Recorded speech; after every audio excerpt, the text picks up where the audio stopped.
All right, welcome back, everybody, to the second episode of Conqueror Chronicles, where we're going to be discussing the Week 2 matchups and mishaps and whatever else you'd like to call it here. This week we have Twubz, KalebSpark, and Ameer, along with my co host, Phoenix. And we're just going to dive right into the matchups because this week, actually, Phoenix and T-Wubs played each other, and Caleb and Ameer played each other. So we want to dive into those matchups and see how those went. So let's actually start with Phoenix and T-Wubs since I actually casted that game, so I can actually give like an outsider in point, and they can give the inside in point. So T-Wubs, starting with you, since you guys were the winner of that series, how did you feel going into the series, into game one at least? Yeah, I was pretty terrified, honestly, right? Everyone was saying like this is the best team in the league, and we were down our carry who also usually drafts for us. So I was like, damn, we're gonna get O2'd. And we've never been O2'd before. So I was feeling pretty terrified. And then we won game one. We could talk about all that draft and gameplay stuff. But after that, I was like, hell yeah, we got him. Phoenix's team was like voice lining in the draft. Like, oh, did you mean to do that? And then game two, there was nothing. It was silence. I was like, damn, we're so deep in these guys' heads right now. Phoenix, Oh any my god. comment about that? All right, I gotta say here as well. It's funny because from last season we never got O2'd as well. So I was also pretty confident. I think on the calc in particular, I was like, oh man, this is gonna be no problem. Like this team's way beneath this. Probably didn't give you guys the respect that you guys deserved. I will say that off the bat. I am very shocked. You guys played very well, I think. Um, in particular, I felt like your drafting was really strong. It felt very difficult to draft into you, I feel like. So it's funny to hear you say that your drafter actually wasn't there because I felt like you guys were actually very hard to draft against. Um, you play a lot of the meta heroes that are very good, but then Oh you also yeah. have these like cheese picks that are like, were also very very good for you. So yeah, I'm very impressed. I wanted to ask you actually about the ogre. Is this like a thing that you guys do? Because you picked this ogre twice, and it felt really good in both games. Great question. Um, I've learned over the past season in Warrior, I think we were one of the best teams, but no one seemed to scout us, and then we won. No one scouted us for playoffs at least, and I don't think people are scouting us too hard. If you look at our team, like go look at Dota Buff, we pick Ogre every single game, and we will probably continue to pick Ogre every game because it is really good. Teams think that it is not good because no one else picks it, but you should probably just ban it against us. Uh, if you watch a replay, any of our replays, watch the series against us, just watch the offlane, and the Ogre will make complete sense, like why we pick it, how we're using it. People should ban it, first of all, because it is super strong when we play it, I think. And secondly, my pause 4 player, Chandler9, hates playing it now because we pick it every single time. So please ban it to save his sanity. See, I can Yeah, it's a really understand good that hero. because I played one season of MD2L, and every single game I was forced to play Grimstroke. So I can understand Chandler's pain of having to play the same support hero every single game. It's brutal. It's very boring. Yeah, there's Yeah, very few heroes in the game that you can draft it and you know exactly what you're gonna get. Like it is a very reliable output. And I feel like on our team, when we pick Ogre, we know exactly what's gonna happen in the offlane. It's so reliable, and that is such a valuable thing to be able to draft around. yeah, that makes sense. I will say as well, just to go into that, I do think that we fucked up our draft. I think Yeah, pretty where do you pretty think you fucked bad. it up? So okay, in two reasons. Number one, once again, I don't think we respected fan club enough to ban meta. I You guys played a lot of the meta heroes, like for example, Naga. Didn't Sure. expect you guys to play Naga, and you guys played with the Naga very well. Um, I also think we fucked up because I don't think we banned your comfort, right? I think both games you got Ogre and Sniper. I think it was a mistake to let you get your comfort heroes in both games. I think moving forward, any team that plays against the fan club, I would highly recommend banning some of their comfort because they play it very, very good. So I would probably suggest that. Um, it also felt like you guys were very good. You guys kind of reminded me of Helmets On actually from last season. I'm not sure if you're familiar with them at all. You guys seem very good at grouping and deathballing. Would you say that's something that you excel at, or is that just Am I completely off the plot here? We've grown into it. On the draft point, by the way, before we move away from that, you mentioned like the comfort picks versus the meta stuff. That is like the tricky part against playing us is that we have practiced the meta heroes. We can play most of the meta heroes. Um, if you give it to us, we're gonna do pretty well on them. But then we have these other heroes that are very comfy. Like you give me Visage, and the offlane's like a done deal. That hero's too strong to be giving away. You give us Ogre, the offlane is a done deal. But do you really want to spend like your second phase ban on a fucking Ogre Magi? Like we're so happy if you ban the Ogre, but also if you give us Ogre, we're very happy, and that's really hard. I feel like to play around, but some team will probably figure it out and exploit it. On the idea of like the death bowling, I think we grew into that. We were kind of notorious in Warrior League last season for we're gonna win lanes, we're gonna death bowl, and then we're gonna throw when we go high ground. We won one every single week for a while because we would stomp lanes both games.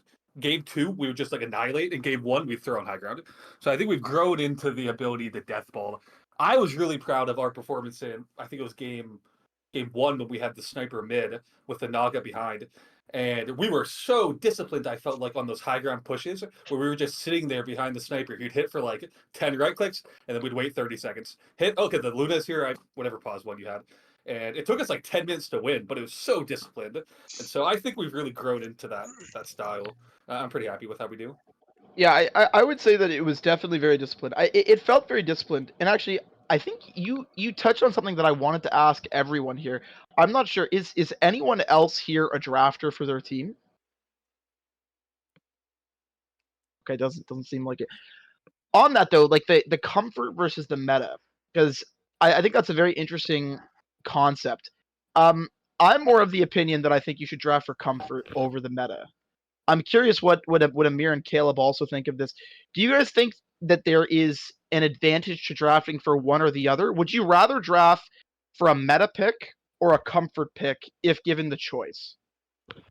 Uh, if to be honest, in my opinion, I think it should be both. If you have a meta pick True. that's a comfort pick, that it should be top priority. If it's past that, I would. If it's not one of the like the 3 heroes in the game right now that are absolutely bonkers broken, then comfort. I think personally, like now a lot like all of us here are fairly high MMR, like not lower than Ancient or Divine, right? Mhm. At this level, I think everyone's mechanics are pretty strong, and I think drafting meta is. I mean, it depends on the player that's on your team, right? But overall, if you think that if you and your teammates have the same kind of like mechanics, then as long as like the meta hero that's in meta isn't like some sort of specialist visage like micro meepo type hero, then Yeah. I think you should prioritize meta because at this point I don't think like you might need like maybe 3 or 4 games on an SK and like know how to play because that's how I felt. Like I felt like complete garbage when I first played SK because I don't play the hero, but it's so meta that like I played 3 or 4 games and I felt like okay, I'm not gonna get much better at this and this feels strong. So that's my kind of my opinion.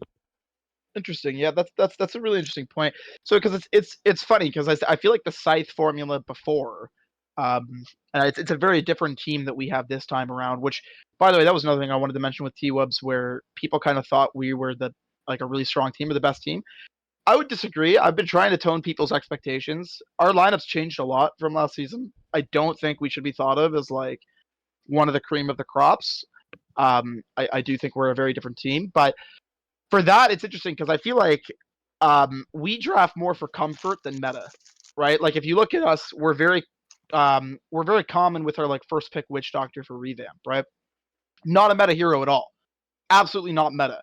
Um, but we're no problem first picking it, and we usually have pretty good success. So it's interesting to kind of hear from you guys because I think we're kind of more of the opposite, where I think we draft more for comfort than the meta. But it seems like you guys are more overwhelmingly we're all good enough, pick the meta, then fall back on the comfort. Right? So I think that's really interesting to get that different kind of perspective there on that front. Let me jump in here with some heat, some content here. One, all right. I disagree, Phoenix. You guys are a really good team. You're really good last season in Conk. You're going to be really good this league or season. There are too many teams in Conk that are doing this shit where they're like, by the way, we're not that good. We try really hard. We play 8 pubs a day. We're doing scripts, but we're not that good, guys. Conk teams, if you're listening, man up, say you're good, own it. If you lose, you lose. All right, I'll say MHKFC. I think we're one of the best teams. If you beat us, good job. We're probably gonna lose some games. Own it, guys. We got some good teams. I need people in chat being like, yeah, we're a good fucking team and we know it. All right. And secondly, this is a call out to Grinsythe. Witch Doctor first pick is shit. It's a bad first pick, guys. You need to pick something better. It's not good. It will get exploited. Well, you know what? I think that's fair. I think you showed that we did get exploited with it. So I think that's a good point. And yeah, I mean, it probably makes sense, I guess, to lean more towards the meta for the first pick for sure. So I think that's really really insightful there. And I love that call out there too. That was fantastic. I love that. But moving away from our series, because I think we've thoroughly talked about that now. Caleb and Ameer, you guys played each other as well, correct? Yep, easiest games I've ever played. Okay, all right, Caleb, just take it joking. away. I'm Take it just away joking. for us. I'm just joking. I'm just joking. I'm just joking. Game 1 was hell. Game 1 was little hell on earth. I think game 1 isn't even close if the Dusa buys a butterfly.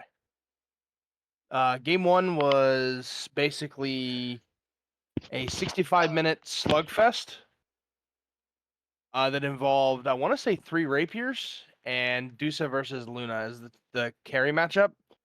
But in my opinion, Luna does not stand a chance against Dusa for a number of reasons. One, it's hard to man fight Dusa because of her ult. Not to mention she kills your team with her Q or her split shot. And if she buys a butterfly, Luna does not under any circumstance want to buy an MKB. She can, just like any hero in Dota can. She doesn't want to. She's not a Bloodthorn buyer. So that item basically ruins her. Mm-hmm. And I kind of feel like that's where the game struggled. Not necessarily struggled, it's where it gave us a chance. I will be honest, we don't win that game at all, not even close, if I don't TP out on about 600 HP in front of 4 heroes with a divine.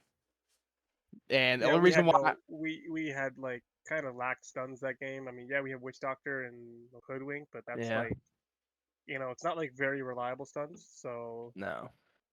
So yeah, I mean, to be honest, like I think our draft was better. I mean, I don't know how we lost with Medusa and BB and Timber high ground.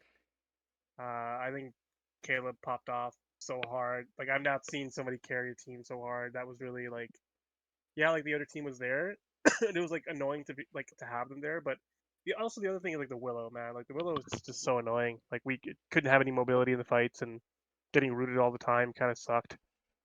And then you getting Silver Edge like just made by a hero like a non impact hero, but like the Dusa should have popped off a lot harder. One of the reasons I didn't actually like quit on my team is because one, I wanted to play this season and I want the challenge, and my carry is actually like my ace up my sleeve. He's probably one of the best players in the entire league. He just hasn't played recently, and has lost a lot of MR. I think he's like D3 or D4 right now, but I know this guy used to be immortal. So if he just like, you know, plays a little more and like, ramps up, I think he could be like probably the best player in the whole in like all of Conqueror. So I know I have a chance to make a good team here. We won Wild Daddy last week, but that's because Caleb built Greaves, and we kind of like we had a gentleman's agreement, asshole. we kind of worked them game 1, and we I'll should see have you worked in them court game 2. for breaking the NDA. Yeah, right. And Dick. then for game 2, we should have probably won that if Caleb just built like standard BB, because I was playing pretty good on Luna. Back. It's Bristol back, dude. It's QW. How do you not know how to build QW? Let's look at Dota. All right, dude. I suck at the game. Pardon me. My bad. Except for 18 heroes, right? Man's like D5. I've never even been that high. Well, So hey, good news for you. 3 weeks ago, I hadn't either. yeah, I know, and you're Great peaking news. right now. So I think our draft was better that game. It's just Game maybe 1. you're right. Yeah, game 1. I think The reason why I say that the butterfly it literally ruins my ability to deal with that hero. And Yeah, and Dragonite then doesn't want to buy an MKB and my mid's a Lesh. I think if we banned Willow game 1 and Dusa built Butterfly, we probably win that game easily. And then game 2 was also a bit of a slugfest. I mean, the hell was I even on? Let me see. You were on Slaughter. I was on Slardar, yeah. Again, slugfest. Also, I gotta mention here, I was playing with two stand-ins that like I don't play with. I had Fred and Talus. Yeah. Shout out to them for standing in. Like we had never played together as a team. Like before Malibu's boot, we hadn't played as a team at all pretty much, and this is like the first time that we had actually ever even played together. I luckily found another like well-ranking offlaner, so I hope he's good, and then we can just round up with either a stand-in every week for a pos 4 or get like a decent pick up a decent like permanent replacement.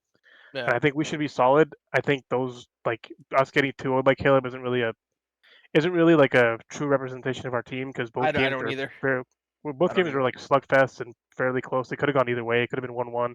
Could have been 2-0 for us too. So Actually, I mean, I'm not if I too. can interject there, actually, this is a topic that I really wanted to talk about here. So obviously, let's not go too far into the drama here on animal enclosure. I want to keep a good distance from that, but obviously, you guys are going to have to do some rebuilding.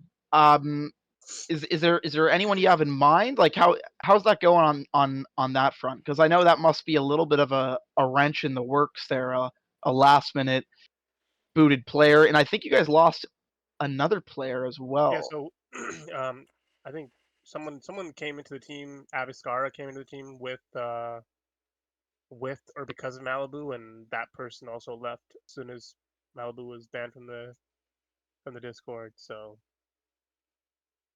yeah, I don't know. I'll just have to find a P4 or like find one that's available to stand in every week. But ideally, I'd like to find someone that's permanent. It was definitely like I said, a close series. I mean, the game 1 was literally anyone's ball game. Game 2 was, I don't know what game 2 was. The game 2 was interesting. But I definitely think you all have the ability to definitely make up a bracket, especially if you find two stand-ins or permanent replacements that you're happy with. I mean, we'll see. The offlaner I picked up is he usually plays mid and he plays a little bit of offlane, so he's been doing that more often recently. Yeah. So I've told him, just play it for now. And I'll So see if I can find like a decent P4. going off of that point, Ameer, would you say that your guys' weakness as a team is just that instability factor? Most certainly losing 2 players game or series 2 or whatever kind of hurts. And I literally lost them the same day. So like the day of our match is the day that Malibu got banned and Abby left. So I was surprised I was even able to string a team together. And shout out to people like Slyman and Talus and Fred and all these people that were willing to help me out in my time of need. So off of your weakness, what would you say is your team's strength? Greatest strength or multiple strengths, whatever that may be. I mean, I gotta say like people were saying like, oh, Heartrun is shitty attitude. Malibu sucks. Not sucks, but like Malibu's gonna like make you want to leave the team, whatever. So far, they like whatever time I had played with them, even though we had some losses, they weren't like they were fairly PMA. And Mike Carey, like he's the nicest dude and like super PMA. And him, I mean, I also met Heartrun. I don't know if you guys know this, but like I was in San Diego and he's stationed out there. So I had like met up with him and we'd had like lunch together. He's a cool kid, So um, yeah, I want to like work with these guys, and I think our strengths are that I'm kind of low rank right now, and I have because I was like 5.2k recently, like my peak. I was like Divine 3 for like months and months, but then I just like stopped playing. And my carry is also like kind of good value for his rank, and I feel like I'm fairly good value for my rank. So I think that's gonna play in our favor as long as we can get some decent ranking stand-ins, and basically everyone tries to play above their rank. That's probably our strengths. All right, all right. So hopping over to the other side of the couch, Twubz, what would you say is Yep. your team's greatest strength and then also your guys' biggest weakness? Um, biggest strength is definitely like we know what we want to do within the game. We have a clear idea. Like a specific example of this is like we picked that offlane sniper. That pick, if you know how we play, makes so much sense. We've got like 2 magic damage, people in the safe lane and the mid lane, so we need physical damage. We need like a right clicker, and we want to win the lane. Sniper's in the pool. We like sniper. It's the most obvious pick ever in that situation. But for a lot of teams, if you don't have a clear idea of your identity, what you're trying to do, you might not find that pick there. But yeah, we like know the flow chart of what we're trying to do every single game. And I have a feeling you're gonna ask me what my biggest weakness is next. And as a team, I would say it's that teams are going to figure out as they start respecting us, maybe watching a replay or just like looking at the drafts, what that flowchart game plan is, and they're going to change their draft to react to that plan. And when teams start doing that, then I think we're going to be challenged in a pretty meaningful way because all of last season, once we kind of hit our groove, that didn't really happen in Warrior, and so far it hasn't happened in Conk yet. And I'm excited for when people start like paying attention to us enough to play against us instead of just like showing up or doing like a little bit of scouting. If I could jump in here, I will also say I do think that your team, once again, I know we touched on it earlier. I think your guys' drafting has got to be one of your strongest points as well, because once again, it's really a big deal if you can have your heroes that you feel like you have to ban, right? Like you win a lot with this ogre, you win a lot with the sniper. People feel like they might have to ban that, and that takes away from what is the meta, For right? So sure. it's like Yeah, yeah. if you have to respect ban, it's a big deal. It's a really big deal. So I think that that's going to be one of your biggest strengths moving forward. I think. And I'm like I said, watch out for these guys. I think these guys are coming here to cook, dude. I don't know. I wouldn't be surprised if they make grand finals after that. I don't know. So So Are you Phoenix, the I one since think that lost 2-0 to T-Wubs, Phoenix? what's so yeah, T-Wubs, yeah. Okay. Yeah, I saw that, so that was surprising. Yeah, yeah. so We got Phoenix, work. since you did want to chime in there, since you guys did get O2'd, and you discussed last week your guys' strengths and weaknesses, do you think that's changed at all for you and Grinsyth, those strengths and weaknesses, now that you guys have actually been put to the test and have been handed 2 losses? Yeah, I mean, I don't know. Like I was saying before, we've never been O2'd, so this is it's a bit of a tough pill for me to swallow. And the thing that I will give them credit for again is that they thoroughly worked us. Like it was not like even close, honestly, in my opinion. The second game was closer than the first, but we got thoroughly like absolutely just destroyed. Um, I do think that, and this is like a lame excuse. But I do think that going into the series, something was just off. I don't know. Like we weren't really feeling it that much going into it. That probably played a little bit into it, but I do think that what we need to do, clean up our drafts a little bit, I would say. Um, and I'm not thinking we should change up too much, in my opinion. I think that what we had last season clearly worked. We made second place because what we did was clearly good. I think if we double down on that and we just get our groove, I think we'll be fine. I'm anticipating a bounce back next week. We do have a very tough matchup next week, I think, but I'm pretty confident that we'll be able to at least tie next week. So I would say much of the same moving forward. All Hey, right, can I answer that question as well? go for it. Yeah, go ahead. For Gunsight, as the team that just played them and prepared for them. When I was looking at your guys' draft, it occurred to me that it was a little bit flowcharty. I did not expect you guys to come into the series with any curveballs, and it was like I have a spreadsheet in front of me where I was doing like the draft prep, and it was like, okay, let's give them Viper and let's pick the sniper mid because that is a playable matchup. And then the Broodmother into the Viper is like the slow ass mid laner, and I'm gonna put pressure on you to do things in the game, and you're not really a hero that can recover from running around the map and not getting things out of it. Right. So I knew if I give you Viper, you will pick the Viper, and that's what happened. And then game two, it's like, okay, I'm gonna give them DK, and they are going to pick the DK, and I will pick the Timbersaw, and my Timbersaw will beat their like tanky offlane hero in the safe lane.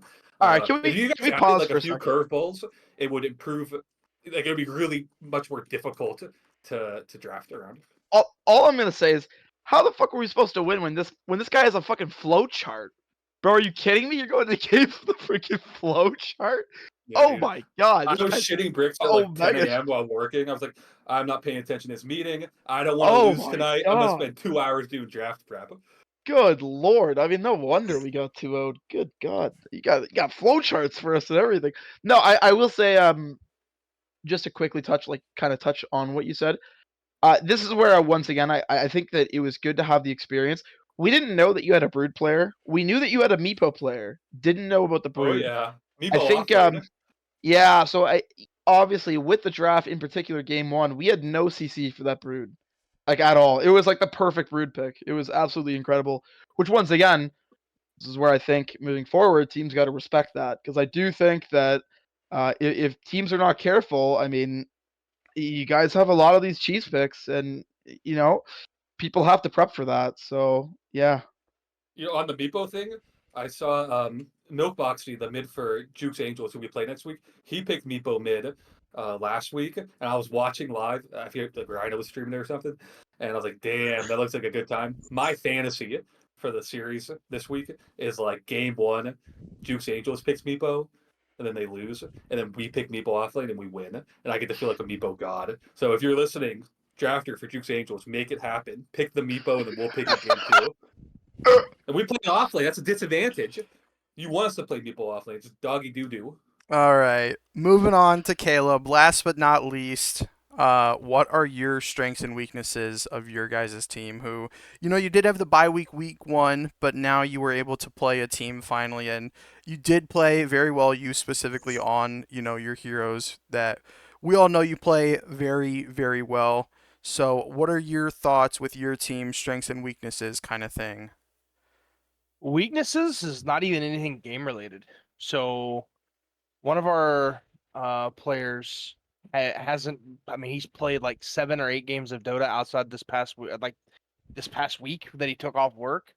He's played 7 or 8 games of Dota in the last month because he's just been swamped with work. So hasn't really been able to be reached outside of maybe a scrim every now and then. And then our mid laner is having some issues with work as well, where he's not able to really play much.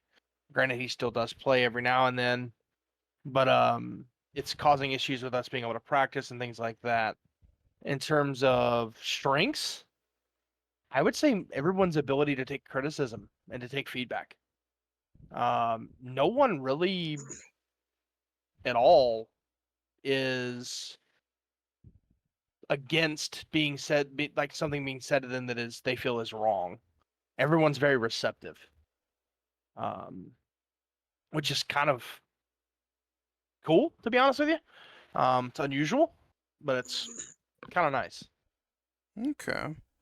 Yeah, for sure. I think that's one of the best things or like the biggest parts of a team is that if you try to give constructive criticism and obviously people can't take it can really lead to some very awkward team environments for sure.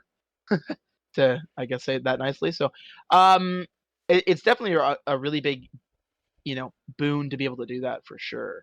Um I also wanted to ask you guys because you guys are all different roles here. We got a mid, we got a carry, we got an offlaner. Yoshi also plays offlane, so this is great. Um, what's a hero in your guys' role that you think is a little underrated right now? We all know the meta right now. We all know the Sand King mid. We know the Lone Druid safe lane, the Luna safe lane. Is there a hero right now that you guys think is being a little underutilized in the role that you play that is really good? Twubz, let's start there. Oh boy, do I have to give one or can I give multiple? Give multiple. Give I'll it give to the me. list, man. Meepo Yeah. offlane is an ideal offlaner. He just doesn't buy auras, but in a patch where auras are so good, you get like 5 times value because there's 5 Meepos. You get like 5 Pipes or 5 Greaves or Crimson Guard or whatever. He has good catch. He's insanely tanky. Look at any Meepo game, he has insane damage taken.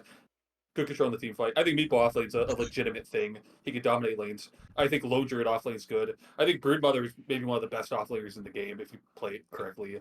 But she's like pretty adequately rated. Um, Yeah, I'd say Meepo's the big one that people are just scared to try, but I think it kind of cooks. I love that. I love that. That's that. I want to see one game of off lane Meepo from the fan club. I want to see one get someone let this happen. Draft a lineup that's really bad against Meepo and let him fucking cook off lane. I want to see this 100%. 100%. That's awesome. Okay, Ameer, this is interesting because we play the same role. So what's a mid that you think is a little underrated right now that Okay. is better than you think? Okay, so I got a couple. Okay, let's see it. Actually three. So like Lesh has been good for a while, but I agree recently on I feel like it's been underplayed recently in the last couple patches because other mid heroes have risen. I think Lesh is still pretty good. Um, I also think Necro is really good, where it doesn't have that many bad matchups. It scales really well. It can just like frontline. It can deal tons of damage. Um, that's a really good hero, as well as like I know everybody knows the meme, but like Bristol in mid is insane. Like Caleb, I know you played against me, but do you remember like before our match, you were watching one of my games and I was Bristol and I just wouldn't die? Yeah, yeah. I very much remember that. Yeah, I mean I was winning a lot with Bristol recently, and that's why I was picking it. I think maybe ideally you want it in the off lane and not in mid, but I've been noticing that if you hit like you play mid, you farm, and you hit that 15 to 16, 17 minute timing on Ags, the game just turns on its head, and that snowballs you to your bloodstone, and then you're just unstoppable. Um, but I've noticed that's much stronger in pubs than it is in like a 5v5 proper. It's like a solo uh pick for mid. I don't know how strong it is in like actual 5v5. I think it's weaker because people are more coordinated and they can like Caleb exploited the weaknesses of it. But I still think the hero is really good. I think Caleb was just on a good hero for it and had a good matchup and had a good ways to deal with it.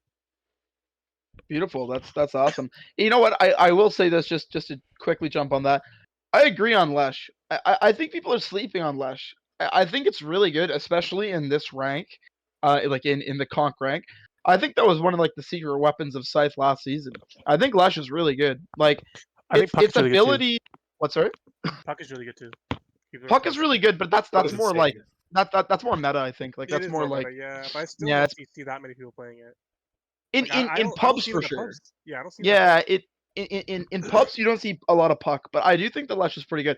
I think the hero's ability to win a fight and take a tower is very good, and there's very few mids I think that can do that as effectively in the early to mid than Lesh. So I would agree Yeah, with that. Lesh, like the only weakness Lesh has is before he hits um 6, he's very gankable, and even after he hits 6, he's kind of weak from I would say like minute like 7 to 8 all the way up until maybe his Bloodstone, Yeah, and yeah, he still feels a little bit weak unless like you want to unless you like you're it's like a situational game and you're building like Yules instead of Bloodstone and setting up kills.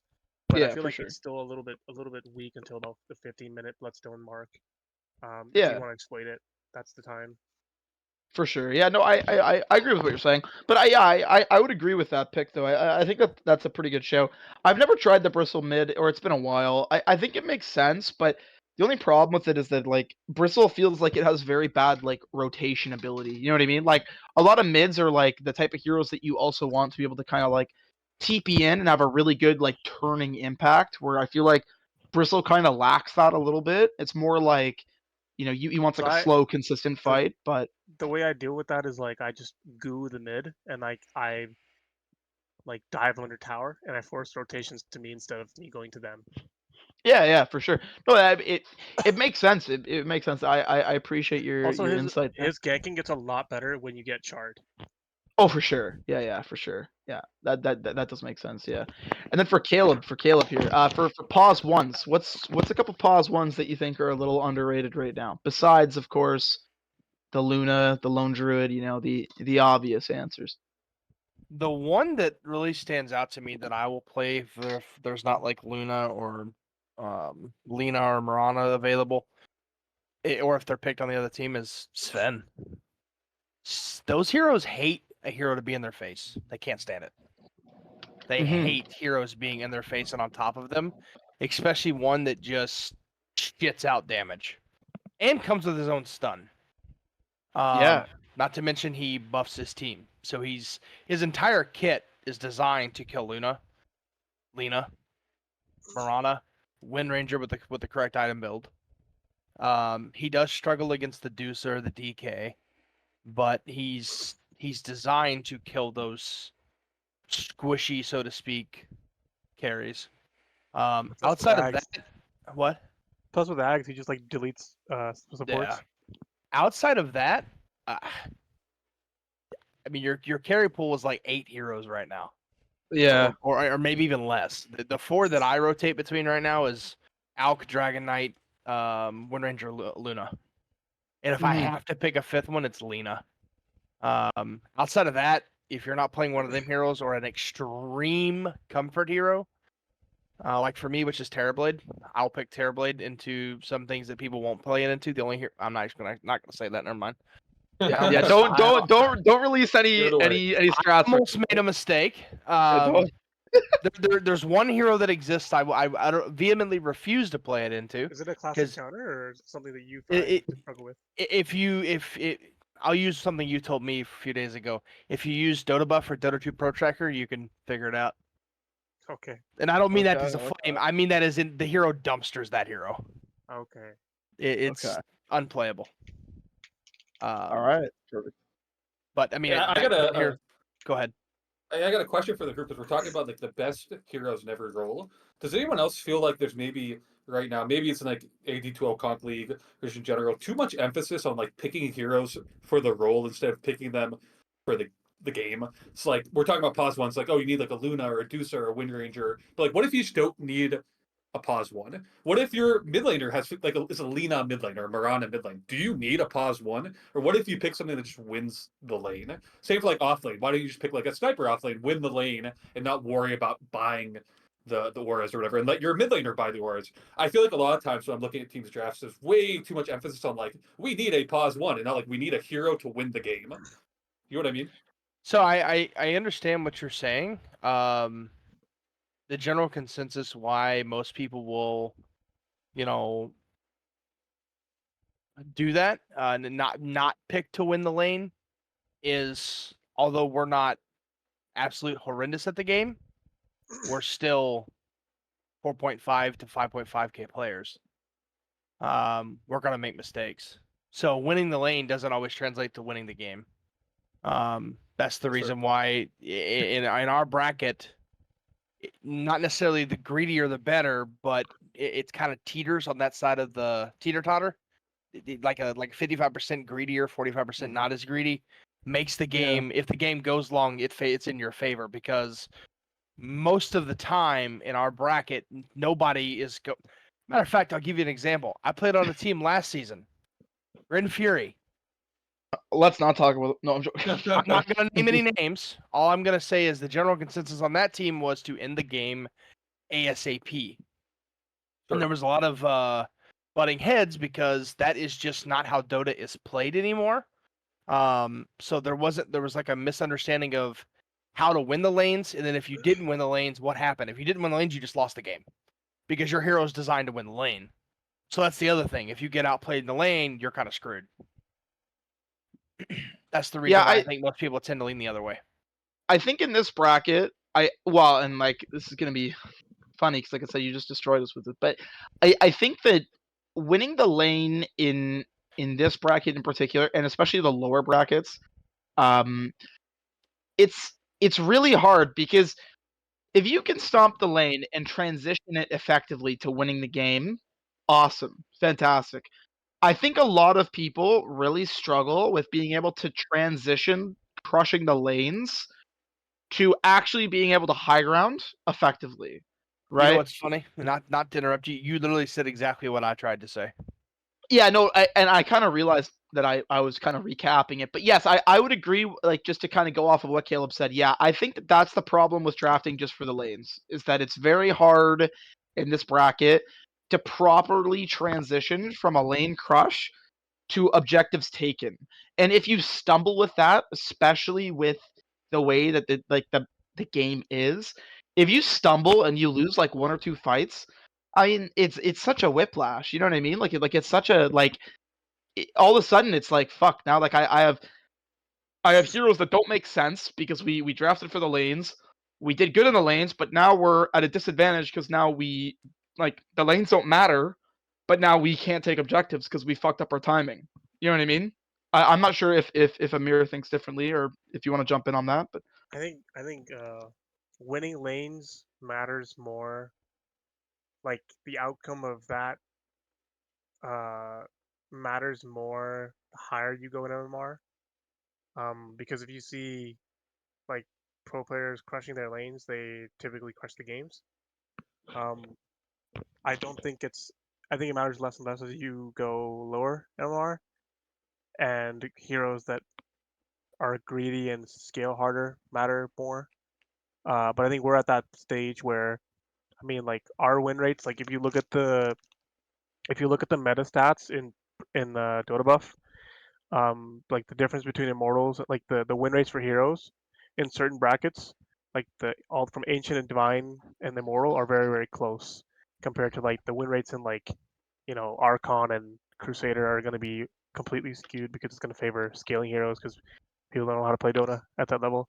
So I think we're still like we're not that like our play styles are not as far off from immortal players and like high ranking players. It's just that people at our bracket are not as are just not that good mechanically as like the very tippity top players, and they're not as good at converting lane wins into like crushing match wins.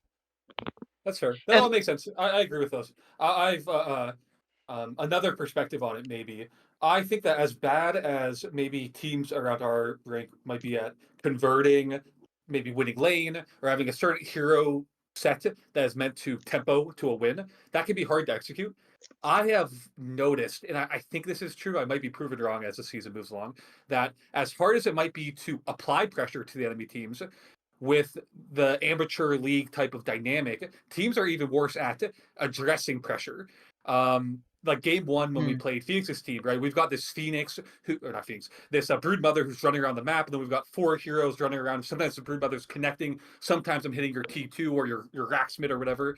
That I can't help but feel like that amount of pressure is so difficult to respond to in a way that isn't just losing the game more.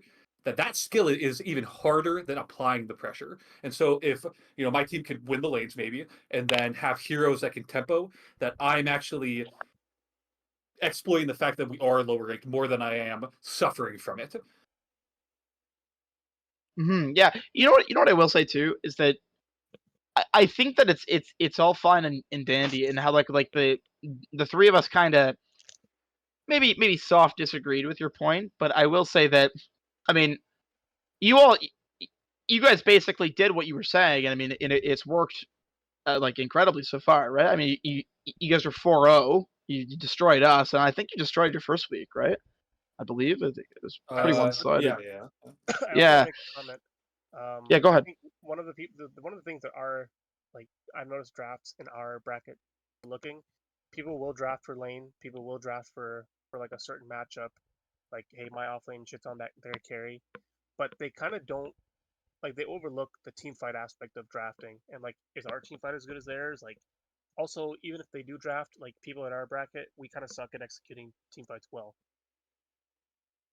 Yeah, I would say that's true. I generally in this bracket, having a strong like team fight lineup is hard to execute because we just don't play the heroes perfectly, right? So it's kind of easier, or I guess harder in a way to kind of execute like a perfect team fight lineup, right? But just kind of bring it back because I also wanted to throw Yoshi in on this too. I know you don't have a season or a team this season, but obviously It's you played true. last season.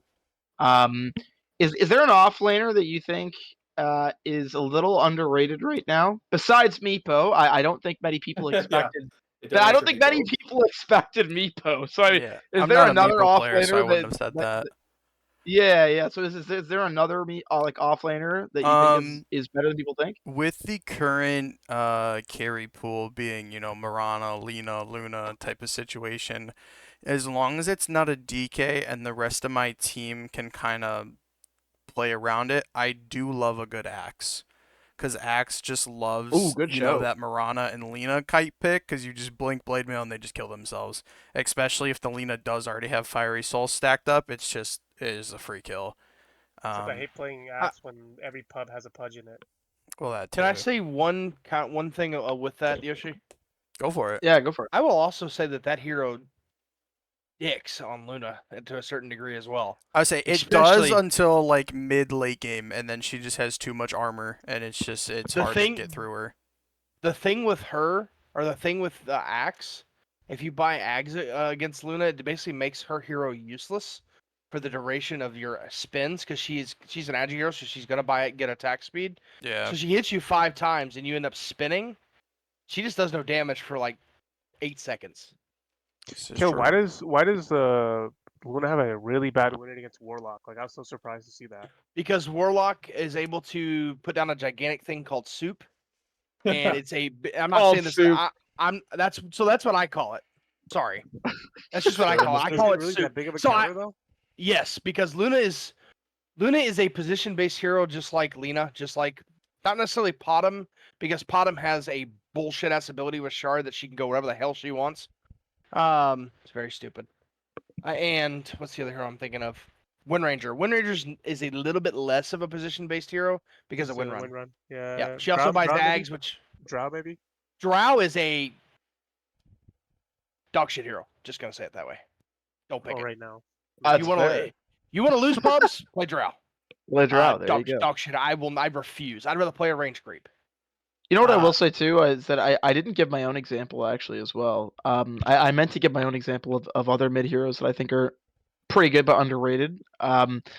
Is two that are heroes I play a lot that I think are pretty good that people are sleeping on.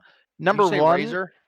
no. I Okay. think Pudge is actually better than people think. That's all I'm gonna say.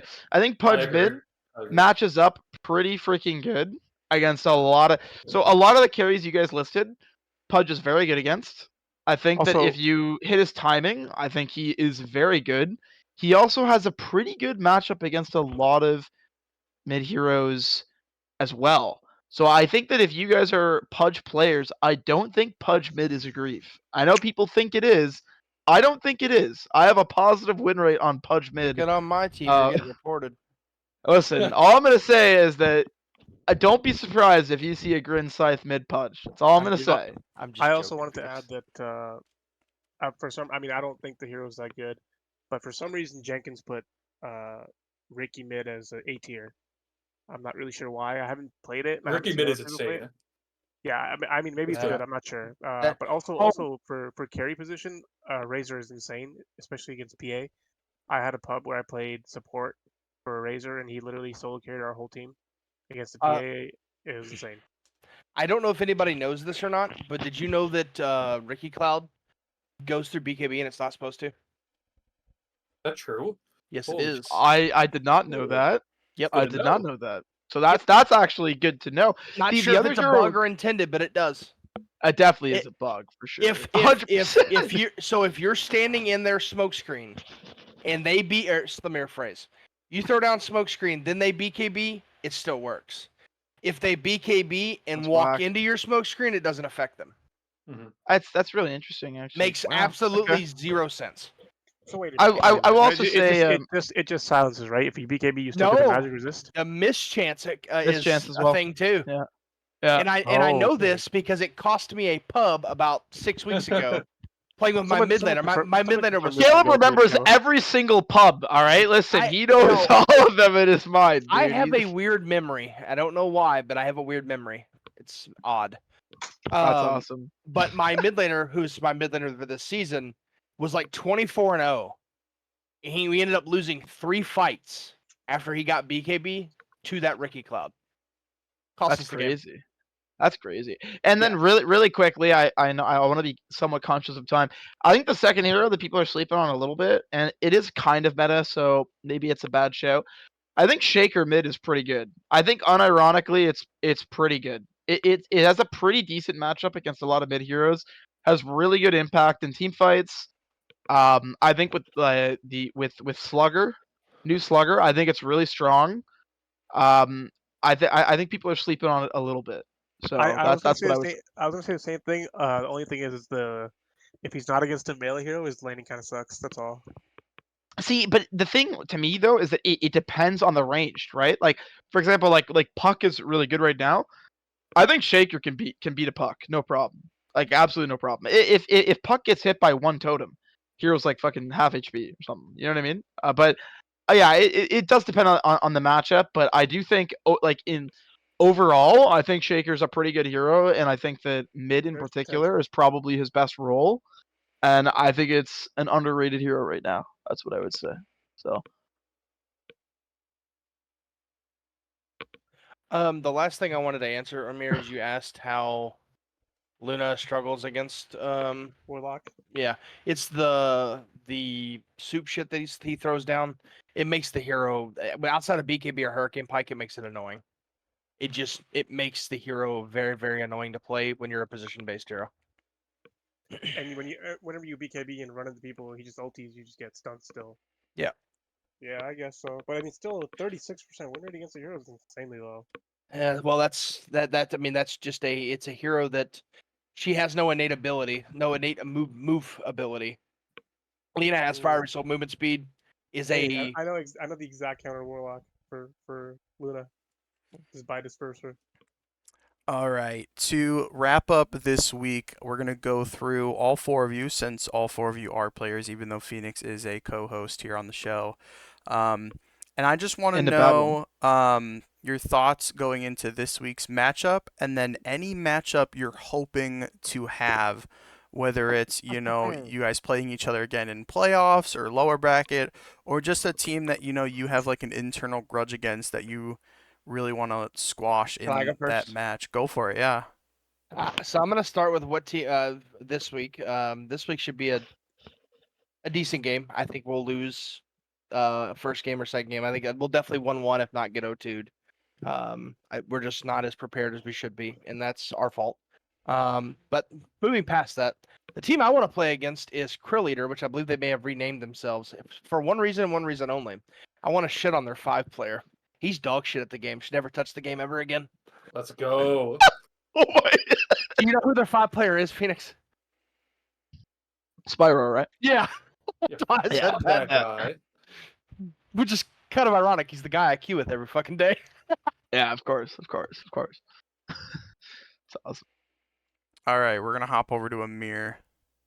I haven't looked at all the other matchups that much really. For us, I think we're playing a team called what's their name, man?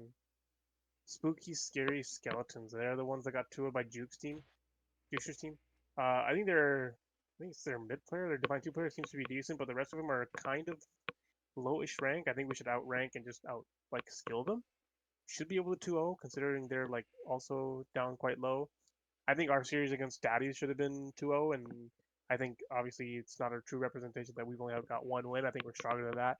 I think we could be a top 8 team, and I also think that the top 8 teams in Conquer are fairly evenly matched. I don't think there's like a clear cut favorite to win the whole thing. There's a lot of competition, and it's probably good for the scene. I think we should be expecting to see a lot more 1-1s, even though last week there's it's all like 2-0s, I think. Are you ever gonna let me live down the bristleback? No. Of course not. All right. Twubz, what about you?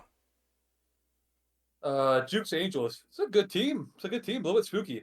The thing I'm most excited about is they part of our identity as a team, MHKFC, is we have this like unstoppable off lane duo. Me and Chandler. We win our lanes pretty hard typically. But then when you look at Juke's Angels, they've got this like god tier mid player. If you guys look at what's it, Kilo Ua, I think people call him Will. If you look at stats, it's like 18-1, 16-2, 19-2, 22-1. I think he has like a 60-4 KD on the season. So this guy's really good. And then you look at the lanes, and the outcomes are not like they're winning their lanes every time. So this guy is losing lanes, which is what we're hoping to do, and then he's coming back and dominating the game. And when you think about that dynamic, where we're a team that wants to win the off lane, we want to tempo really hard, and then you have this guy who seems to be like a god, who's gonna, even if he loses a lane, claw his way back into the game, not die at all, play really clean, farm up, and then destroy you. That's a really interesting dynamic to go into, and it creates like cool draft situations as well. They've got some cheesy stuff that I'm hoping they pull out because it's kind of fun to see that stuff in the draft. They play like Tinker mid a lot, and they also play Tinker support, which is cool. We've got this like Meepo mid sort of thing. We could leave Meepo in the pool because we might want to play Meepo too, depending. That's cool. And also, I guess lastly on the Jukes Angel thing is that they draft pretty cleanly. It seems like they played meta heroes. They ban a pretty good mix of meta heroes and comfort heroes. And I expect the draft against them to prove a little bit challenging. I think it will be 1-1. Personally, I don't think we'll get swept. I don't think it'll be that dynamic. And I would be very happy if we 2-0. It seems like a good team that plays like a good, strong type of Dota and drafts a strong type of way. Now, in terms of who I want to play, the Killalua guy is going to be fun. Blunted was on Team Ligma last season, who everyone thought was going to win Warrior League. We're the only team that beat them in the regular season. But that's because he overslept through his alarm. It didn't show up for the game. So I've never played against Blunted. Everyone talks about Blunted like he's a god, and we never have been able to play him. I want to see what the Blunted fandom is all about. And generally, like anyone that streams their games, so like Rhino or Chev, because I think it is so fun to play a team and then watch the comments back after, particularly if you like spank them and then you get to see them kind of tilting in the game. Oh boy, that like gets me off hard. I love that. I will just quickly mention, I think Killalua, I believe is their safe lane, not their mid. Yeah, wanted to I quickly figure that out. I meant pause one that whole time. Okay, yeah. He's been really talked up as probably the best pause one. And like you mentioned, his KDAs have been insanely good. Like really, really, really good. Yeah, really good. I would say that definitely watch out for this guy. Definitely. How is his KDA higher than 38-4 in two games? Yeah. All I know is that I'm looking at his Dota buff, and I think It's his insane, right? KDA They're crazy is when you look at it. It's really it's good. nuts. What's this It's guy's- really good. What's this guy's So name? On which team? It's like kill Killalua? with the word kill, AUA, all caps. all I know is that his KDA is 15.14. Yeah, it's so insane. It's it's crazy. really good. He's a really good player. Wait, so what team is he on? What team is he on? he's on Jukes. He's a former immortal. Yes, he Yeah, is. he's Yeah. good. Look at his heroes too. Look at his like Dota buff. It's not like some guy who's like playing like, oh, I play like Luna and Wind Ranger. He plays like a shit ton of heroes, so they can come into that draft, and he's got a really wide range of heroes. It seems like he can perform on the majority of them, and so that creates like a real draft issue for us to play around. Oh, he's the Ancient 5 though. You see, he's Ancient 5 right now, I guess. Yeah, he used to be immortal. Okay, You can tell because of the numbers. How do you? Never mind. I'll let you finish. Or you The can see podcast. you Go ahead. He was ranked 2800 something. And then Phoenix, as you are also a player, how are you feeling about this week's matchup? And then any team you're looking to play again or just play in general? Yeah, I don't know. It's a little tricky because we just got absolutely destroyed by the fan club. So, I would say this matchup, it's always fun to play against Chev. I think it's always a good time. Last time I think I played against him last season. I think we tied, if I remember rightly. They did have Teju not present, but we did tie that game. I'm expecting a tie. I would hope for a tie. I think if we play to the level that we can, I think we should be able to at least play at least take one game. I think that they're a very good team though, so I wouldn't be surprised if we get 0-2'd. I also wouldn't be surprised if we show up in 2-0. So I think it'll really depend on how the games go, but I think it'll be a really hype matchup. Honestly, that's for sure. But yeah, and then as for who I want to play. That's a good question, actually. Who do I want to play? I think okay. I'm gonna say Dota under the influence. I'm 0-2 to Caleb in pubs. I want to beat him in an official. That's what I want, and I don't want him to play that fucking Luna hero. I'm gonna ban that shit, and I want to see him play a hero that's not Luna, and I want to at least win a game off him. That's what I'm gonna say off that. Why are you afraid of my Luna? Because I'm 0-2 against it, dude. I can't beat it. I can't beat the Luna, clearly. So just ban that and let's get you on something else, dude. I don't know. All right. Okay. Well, that wraps it up for this episode of Conqueror Chronicles. I want to thank you all for coming out this week and, chatting with Phoenix and I and getting some insight on each of your teams and, Good luck to each of you the rest of the season. Hopefully, maybe we could get you on another episode, maybe a playoff version, if any of you hopefully make it there. I think you all will. I think you all have very strong teams. Caleb and Twubz, hopefully your stacks don't fall apart like Ameer's is, but it seems like Ameer's able to turn it around a little bit, looking a little promising, especially with 2 stand-ins. So good luck to all of you, and thanks for coming out. Thank you. I appreciate it. Thanks for having me. Thank Thanks you. for having us.